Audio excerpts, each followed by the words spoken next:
আজকে আমি ফ্লিপকার্ট থেকে আইফোন নিলাম এজন্য সকাল সকাল ঘুম থেকে উঠে আমার সাদা বুটটা ময়লা হয়েছিল, তাই পরিষ্কার করার জন্য একটা বালতিতে শ্যাম্পু দিয়ে মিক্স করে নিলাম, নিয়ে বুট পরিষ্কার করতে লাগলাম। বুট পরিষ্কার হওয়ার পর এখানে ওখানে একটা শুকাবার জন্য রেখে, আর আজকে রবিবার এজন্য স্কুল ড্রেসটাও ভিজিয়ে দিলাম পরিষ্কার করার জন্য।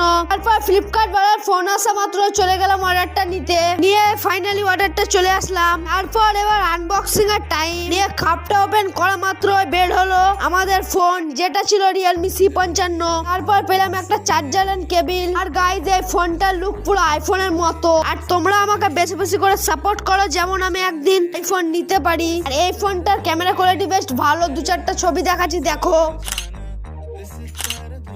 তারপর বিকালবেলা চলে গেলাম মাঠে জমি দেখতে, কারণ আজকে আমাদের জমিতে জিসিবি মাটি খুঁড়েছে, কেমন হয়েছে দেখার জন্য। আমরা এখন মাঠে দেখি, তোমরা মজাদার মিনি ব্লগ দেখার জন্য সাবস্ক্রাইব করো।